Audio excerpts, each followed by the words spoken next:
नमस्कार दोस्तों, unique English online classes में हम आपका स्वागत करते हैं। दोस्तों, आज हम आपको बताना चाहते हैं अंग्रेजी बोलने की कुछ मूल मंत्र के बारे में आज हम चर्चा करेंगे।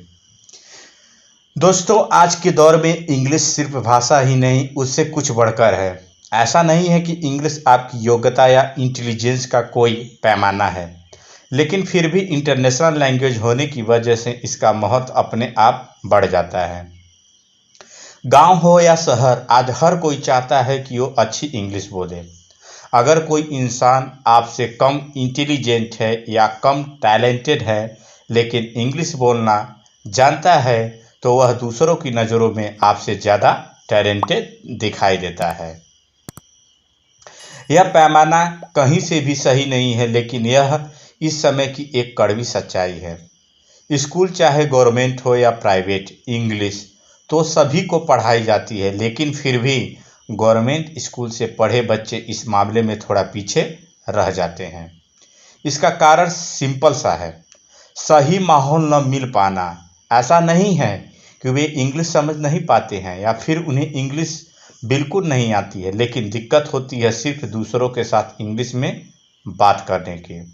इंग्लिश बोलना और इंग्लिश समझना दो अलग अलग बातें हैं। तो चलिए देखते हैं कि आप क्यों इंग्लिश नहीं बोल पाते हैं और इसमें कैसे सुधार कर सकते हैं। ठीक है दोस्तों, पहला मूल मंत्र, डोंट थिंक अबाउट ग्रामर।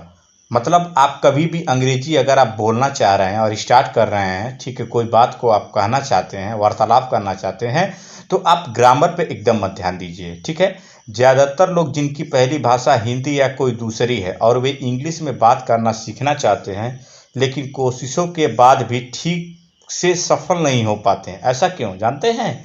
क्योंकि वे इंग्लिश ग्रामर को सीखने पर ज़्यादा फोकस करते हैं और इंग्लिश ग्रामर के रूल में फंस कर जाते हैं। ठीक, जब कोई बच्चा पैदा होता है तो वह कोई भी भाषा बोलना नहीं जानता है, लेकिन धीरे धीरे अपने आसपास की भाषा को सुनता है और उस भाषा को बोलना सीख जाता है। उसे ग्रामर नहीं सिखाई जाती है। यहाँ तक कि आज भी हम हिंदी में सही ग्रामर का इस्तेमाल नहीं करते हैं। ऐसा नहीं है कि इंग्लिश ग्रामर का कोई महत्व नहीं है, लेकिन अगर आप इंग्लिश बोलना सीखना चाहते हैं तो इसका महत्व कम हो जाता है। ग्रामर की इम्पोर्टेंस एग्जाम से ज़्यादा होती है। लगभग 95% लोग ग्रामेटिकली करेक्ट इंग्लिश बोलते हैं, इसीलिए इस पर ज़्यादा जोर न दें। ठीक है, दूसरी बात, लोग क्या सोचेंगे, व्हाट दे विल थिंक।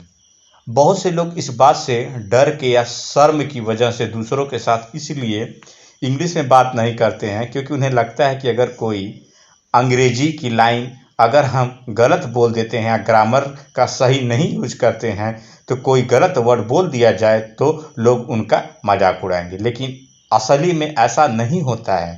हर किसी के मन में अपने लिए इनसिक्योरिटी की भावना रहती है, इसीलिए सोचना बंद कर दें, जो आता है उसे खुलकर बोलें। तीसरा, थिंक इन इंग्लिश। आप हमेशा अंग्रेजी में सोचिए। आपसे बहुत से लोग जो इंग्लिश स्पीकिंग करते हैं या बातचीत करते हैं लेकिन एक गलती कर देते हैं। वो गलती मन में ही हिंदी टू ट्रांसलेट यानी हिंदी टू इंग्लिश ट्रांसलेट कर देते हैं और फिर जवाब देते हैं। इसकी वजह से आपका दिमाग ऑटोमेटिक प्रोसेस नहीं कर पाता है, इसीलिए मन में हिंदी के बजाय इंग्लिश में सोचना शुरू कर दें, फिर चाहे वो ग्रामेटिकली गलत क्यों ना हो।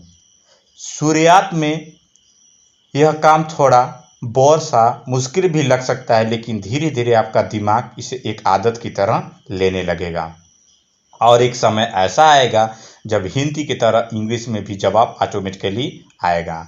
उदाहरण के तौर पर, जब कोई इंसान ड्राइविंग सीखता है तो शुरू में तो काफ़ी दिक्कत होती है और उसे इसकी काफ़ी ध्यान देना पड़ता है, लेकिन एक ऐसा समय भी आ जाता है कि जब आपका दिमाग ड्राइव करते वक्त नहीं होता है, लेकिन फिर भी आप आसानी से ड्राइविंग करते हैं क्योंकि आपका दिमाग बिना किसी कॉन्शियस अटेंशन के भी ऑटोमेटिक प्रोसेसिंग करता रहता है। ठीक है, चौथा मूल मंत्र है, डोंट थिंक अबाउट वोकाबुलरी। यानी कभी भी आप वोकाबुलरी के बारे में मत ध्यान दीजिए। सामान्यतः रूप से इंग्लिश में बातचीत करने के लिए 1000 से 1500 वर्ड्स की ज़रूरत होती है, बाकी धीरे धीरे एक्सपीरियंस के साथ आते रहते हैं। इसीलिए वे वजह अर्थ को रटने की आदत ना डालें।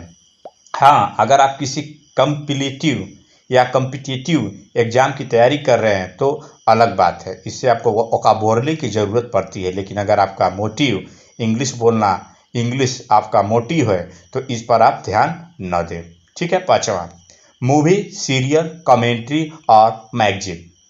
किसी भी चीज़ को सीखने के लिए सबसे ज़रूरी की ज़रूरत होती है तो वो एक अच्छा माहौल होता है।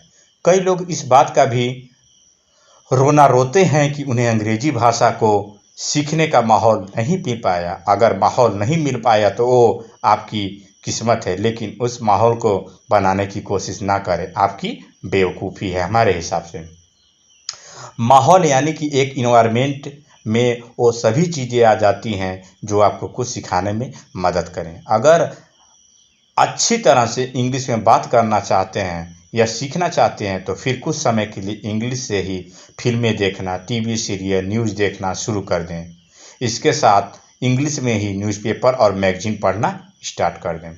अगर आपको क्रिकेट या कोई और स्पोर्ट्स पसंद है तो उसकी कमेंट्री इंग्लिश में ही ज़रूर सुनिए।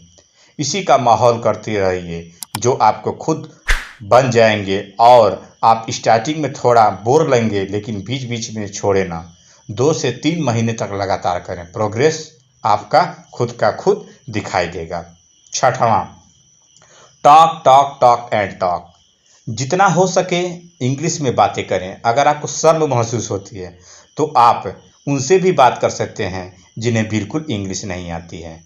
इससे आप कोई शर्म भी महसूस नहीं करेंगे, क्योंकि जो आप बोल रहे हैं उसे वैसे भी कुछ समझ आने वाला नहीं है। उसे लगेगा कि आप फर्राटेदार इंग्लिश बोल रहे हैं। इससे आपकी प्रैक्टिस भी हो जाएगी और झिझक भी निकल जाएगी और कॉन्फिडेंस भी बढ़ेगा। साथ ही उन लोगों से थोड़ी दूरी बनाएं जो आपको डीमोटिव करते रहते हैं, ठीक है, जो आपको गुमराह करते रहते हैं। मूल मंत्र सातवां, टॉक टू कस्टमर केयर।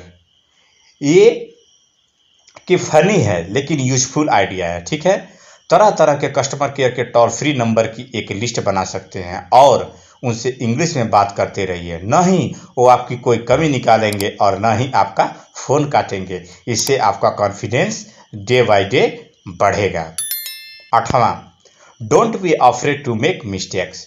अगर आपको लगता है कि बोलते समय आपसे गलतियां हो रही हैं तो इससे घबराइए नहीं। अगर आपसे लगता है कि गलतियां नहीं हुई है तो इसका मतलब है कि आपने कुछ सीखा ही नहीं।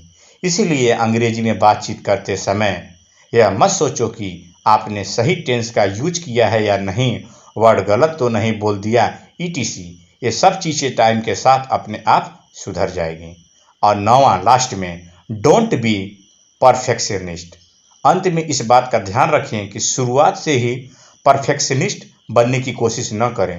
लगभग सभी लोग पहले दिन से चाहते हैं कि वो एकदम से परफेक्ट हो जाएं, फटाफट अंग्रेजी बोलने लगें, जो कि गलत रवैया है।